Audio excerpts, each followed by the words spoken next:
Right, so let's discuss about the jaundice, right? First of all, there will be abnormal yellowing of the skin and or sclera, icterus, due to bilirubin deposition, hyperbilirubinemia secondary to production or reduced clearance, impaired hepatic uptake and conjugation excretion. Okay, listen very carefully what this is basically saying. Okay, the very first thing that you need to remember, okay, for example, this is your body, right? This is the body, okay, right? This is the body.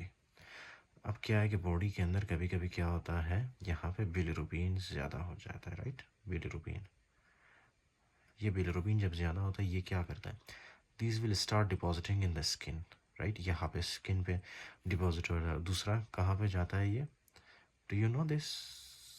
For example this is your eyes. Ice के अंदर वो जो white वाला portion है, right, उसको क्या कहते हैं, स्क्लेरा, राइट? तो ये जो बिलिरुबिन है ये कहाँ पे जाके डिपॉजिट होता है, आइस के स्क्लेरा में, राइट? और हम जब देखते हैं पेशेंट को तो हमें पेशेंट कैसे दिखता है, पेशेंट की आंखें इस तरह येलोविश कलर दिखती है हमें, right? Yellowish colour, fine, yellowish. और इस पेशेंट का स्किन कैसे होगा, वो भी येलोविश होगा, fine, yellowish, okay, right? Yellow colour ice, yellow colour skin, this condition is called is the jaundice, okay? इसमें क्या होता है, जॉन्डिस होता है.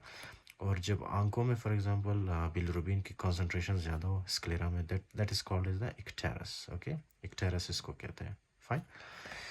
अच्छा जी, तो इसमें होता क्या है, first of all you need to remember कि इसके ये कॉज है कुछ, राइट? द फर्स्ट कॉज है हेमोलिसिस. डू यू रिमेंबर, मैंने आपको बताया था 120 डेज़ के बाद जब आरबीसी की ब्रेकडाउन होती है, that is obviously physiological breakdown, right? लेकिन कभी कभी कुछ पैथोलॉजिकल कंडीशंस की वजह से आरबीसी की ब्रेकडाउन बहुत ज़्यादा होती है बॉडी के अंदर, right? Which will lead to increase unconjugated bilirubin production, okay, fine. And this is haemolysis, okay? Haemolysis की वजह से होती है, अनकॉन्जुगेटेड बिलिरुबिन ज़्यादा होता है हमारे बॉडी के अंदर. नेक्स्ट इज़ ऑब्स्ट्रक्शन या तो फिर ट्यूमर, ओके? ऑब्स्ट्रक्शन या ट्यूमर, डू यू रिमेंबर मैंने आपको बताया था कभी कभी क्या होता है, ये वजह हमारा है ना बाइल डक्ट, राइट? इसमें कभी कभी फॉर एग्जांपल कभी इस तरह से ट्यूमर बन जाता है. जब ट्यूमर बनता है this will obstruct, okay, the lumen of the bile duct. For example this is a tumour, ये एक ट्यूमर है. क्या कर रहा है, ये एक रुकावट पैदा कर रहा है, राइट? यहाँ से बाइल उसके बाद नीचे की तरफ नहीं आ पाएगा, बाइल कॉन्जुगेटेड बिलिरुबिन. तो ये कॉन्जुगेटेड बिलिरुबिन या बाइल की क्या करेगा, फिर इस तरह पीछे की तरफ जाएगा वापस लीवर के अंदर और हेपेटोसाइट्स को डैमेज कर देगा, राइट? तो कभी कभी ट्यूमर की वजह से हो सकता है या तो फिर किसी ऑब्स्ट्रक्शन की वजह से, ओके? उसके अलावा है लिवर डिजीज़. लिवर डिजीज़ कौन कौन से है, दिस इज़ वेरी सिंपल. ये देखें आप, लिवर डिजीज़ में कभी कभी क्या होता है कि ग्लूकोरोनाइल ट्रांसफरेज डैमेज होता है. ग्लूकोरोनाइल ट्रांसफरेज या तो कम प्रोड्यूस होता है या तो फिर एब्सेंट होता है, जैसे कि गिलबर्ट सिंड्रोम या क्रिगलर नजार सिंड्रोम. उसके अलावा लिवर डिजीज़ कौन सा हो सकता है, डुबिन जॉनसन सिंड्रोम या रोटर सिंड्रोम, जिसमें ये ट्रांसपोर्टर प्रोटीन्स जो कि कॉन्जुगेटेड बिलिरुबिन को बाहर निकाल रहे थे वो डैमेज हो जाते हैं, राइट? या तो फिर वो बनते ही नहीं है, okay? So this is the liver disease. अच्छा जी, the next is the conjugated और डायरेक्ट हाइपरबिलिरुबिnemia. ये किस वजह से होता है, कॉन्जुगेटेड बिलिरुबिन एक तो है बिलियरी ट्रैक्ट ऑब्स्ट्रक्शन, जैसे कि गॉल स्टोन्स, कोलेंजियोकार्सिनोमा, पैनक्रियाटिक और लीवर कैंसर या लीवर फ्लक वगैरह, राइट? इसमें क्या होता है, लिसन, ओके? ये है कॉन्जुगेटेड बिलिरुबिन हमारे पास, ओके? ये कॉन्जुगेटेड बिलिरुबिन जब बनता है ना, ये कॉन्जुगेटेड बिलिरुबिन जब बनता है तो इसने क्या करना होता है, इस तरह बाइल डक्ट से बाहर निकलना होता है इसने, राइट? बाइल डक्ट से बाहर निकल के पेनक्रियास में जाता है और पेनक्रियास से ये कहाँ पे, ये स्मॉल इंटेस्टाइन में एंटर होता है, राइट? लेकिन इसमें क्या होता है, कभी कभी ये जो है ना कोई डिजीज़ होता है यहाँ पे, जैसे कि for example gallstones, right? या तो गॉल स्टोन्स होता है, राइट? या तो यहाँ पे जो है कोई कैंसर होता है, कैंसर की वजह से कोलेंजियोकार्सिनोमा, राइट? कोलेंजियोकार्सिनोमा क्या करता है, बाइल डक्ट को ब्लॉक करता है, जिसकी वजह से ये कॉन्जुगेटेड बिलिरुबिन नीचे की तरफ नहीं आ पाता, ओके, फाइन. उसके अलावा हेड ऑफ पेनक्रियास पे यहाँ पे कभी कभी क्या होता है, इस तरह से कोई कैंसर होता है, राइट? हेड ऑफ पेनक्रियास पे, राइट? ये ऑब्वियसली ये जो ट्यूब्स है ये कहाँ पे आते हैं, पहले पेनक्रियास में आते हैं ना, राइट? फिर पेनक्रियास से होते हुए ये इस तरह से बाहर की तरफ स्मॉल इंटेस्टाइन में एंटर होते हैं, राइट? ये मैंने प्रॉपर डायग्राम ड्रॉ नहीं किया, लेकिन ये जो बाइल डक्ट है ना आपका, ये पहले पेनक्रियास में आता है, ओके? पेनक्रियास में आता है, फिर पेनक्रियास से ये बाइल कॉन्जुगेटेड बिलिरुबिन सारा कहाँ पे आते हैं, इधर स्मॉल इंटेस्टाइन में, ओके? तो क्या है, कभी कभी हेड ऑफ पेनक्रियास में इस तरह से ट्यूमर बनता है. जब हेड ऑफ पेनक्रियास में ट्यूमर बनेगा तो क्या उसके बाद ये कॉन्जुगेटेड बिलिरुबिन बाइल डक्ट से बाहर निकल पाएगा, नहीं, ओके फाइन. तो ये जो conjugated bilirubin it will start accumulating in the bile duct and it will reverse. Okay, so conjugated bilirubin किस वजह से ज़्यादा होती है? ये तो कॉल स्टोन्स की वजह से, कोलेंजियोकार्सिनोमा की वजह से, पैनक्रियाटिक और लीवर कैंसर्स की वजह से या लिवर फ्लक. ओके, उसके बाद कुछ और कंडीशन भी होते हैं जैसे कि biliary tract diseases, right, specially primary sclerosing cholangitis. इसमें क्या होता है? इसमें कुछ इंट्रा हेपेटिक डक्ट और एक्स्ट्रा हेपेटिक डक्ट, इनकी क्या होती है इसमें? सबसे पहले तो इन्फ्लेमेशन होती है, इन्फ्लेमेशन के बाद फाइब्रोसिस की वजह से इनमें स्ट्रक्चर बनता है, right. I have uploaded full lectures on the primary sclerosing cholangitis and primary biliary cholangitis. Okay, I told the differences also कि ये दोनों होते क्या है in the haematology step 2. Excretion defect, कभी कभी क्या है कि एक्सक्रीशन डिफेक्ट होता है, राइट. फॉर एग्जांपल ये एक्सक्रीशन डिफेक्ट है डुबीन जॉनसन सिंड्रोम या रोटर सिंड्रोम. इनमें क्या है कि ये जो प्रोटीन्स नॉर्मली क्या कर रहे थे, कॉन्जुगेटेड बिलिरुबिन्स को बाहर निकाल रहे थे, राइट. तो अब ये जो प्रोटीन्स डैमेज होंगे तो उसकी वजह से क्या होगा, कॉन्जुगेटेड बिलिरुबिन बाहर नहीं निकल पाएगा, जिसकी वजह से कॉन्जुगेटेड बिलिरुबिन की कॉन्सेंट्रेशन हेपेटोसाइट के अंदर या लीवर के अंदर ज़्यादा होगी, right. Okay, so these are the conditions. ये सारे ये वो कंडीशंस हैं जिनकी वजह से कॉन्जुगेटेड बिलिरुबिन या डायरेक्ट बिलिरुबिन ज़्यादा हो जाता है. ओके, अब हम वो पढ़ेंगे वो कंडीशंस जिसमें अनकॉन्जुगेटेड बिलिरुबिन ज़्यादा होता है. ओके, अनकॉन्जुगेटेड बिलिरुबिन सबसे पहले क्या है? हेमोलिसिस.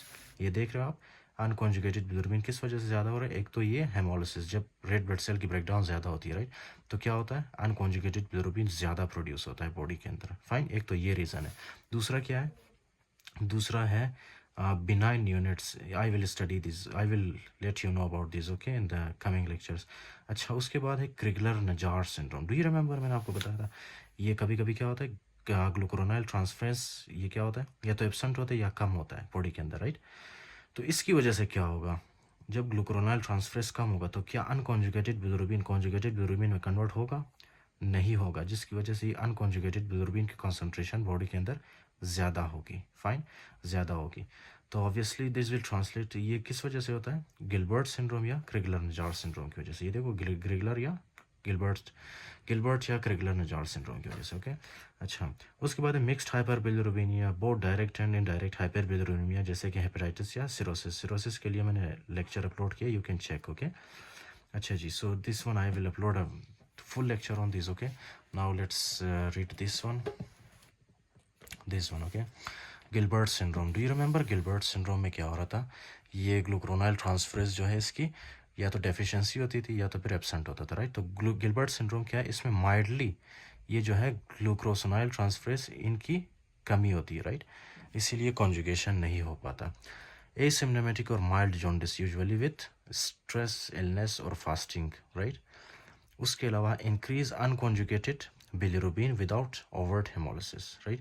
इसमें क्या होता है कि अनकॉन्जुगेटेड बिलिरुबिन की कॉन्सेंट्रेशन ज़्यादा होती है, which already we have discussed. ये देखो आप, ग्लूक्रोसोनाइल ट्रांसफरेज काम नहीं करा, जिसकी वजह से अनकॉन्जुगेटेड बिलिरुबिन बॉडी के अंदर ज़्यादा होती है. अब यही अनकॉन्जुगेटेड बिलिरुबिन जब आंखों के अंदर डिपॉजिट होता है, स्क्लेरा के अंदर, so that will lead to yellowish discolouration of the eyes. Okay, which is called icterus. अगर स्किन के अंदर डिपॉजिट हुआ तो it will give yellowish colour to the skin and that is called as jaundice. ठीक है.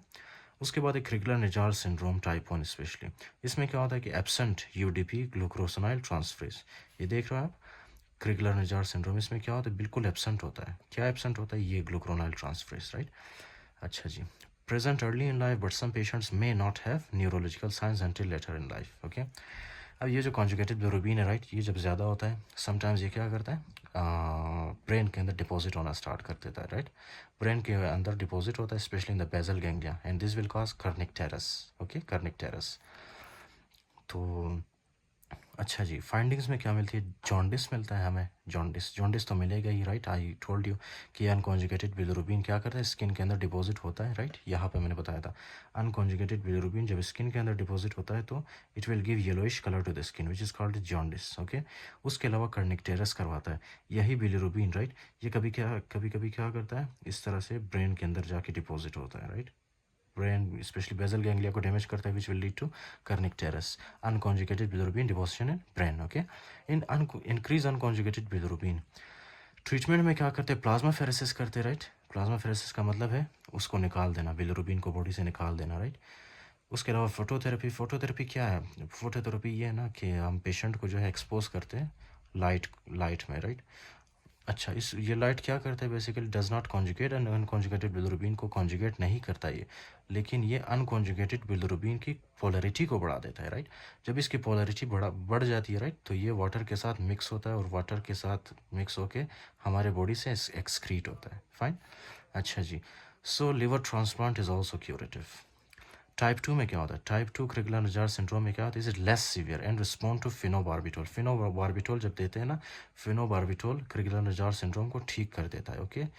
Which increase liver enzyme synthesis. ये फिनोबार्बिटोल कैसे काम करता है, ये जो ग्लूक्रोनाइल ट्रांसफरेस है इसकी क्वांटिटी को बढ़ा देता है, फिर ये ग्लूक्रोनाइल ट्रांसफरेस अनकॉन्जुगेटेड बिलिरुबिन को कॉन्जुगेटेड बिलिरुबिन में कन्वर्ट करेगा, ओके। तो हमें कॉम्प्लिकेशंस नहीं आएगी फिर, right. Next Dubin Johnson syndrome. Dubin Johnson syndrome में क्या है, conjugated hyperbilirubinemia due to defective liver excretion, right. ये है डुबिन जॉनसन सिंड्रोम, जिसमें क्या हो रहा है, ये जो एक्सक्रीटरी सिस्टम है ना लीवर का, ट्रांसपोर्ट प्रोटीन्स, इसमें ये डेफिशिएंट होते हैं, डेफिशिएंट होंगे या ख़राब होंगे, जिसकी वजह से कॉन्जुगेटेड बिलिरुबिन बाहर नहीं जा पाएगा, राइट।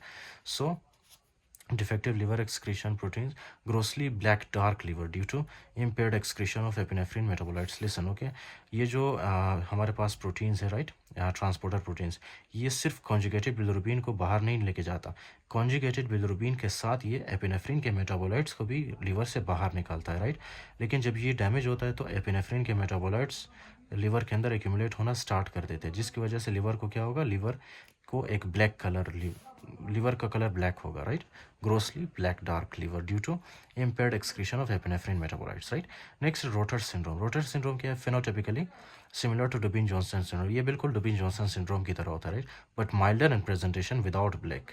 इसमें जो है ब्लैक कलर लीवर नहीं होता, right, due to impaired hepatic storage of conjugated bilirubin, right. So this is about the jaundice. The next lecture we will do about the physiological neonatal jaundice, okay.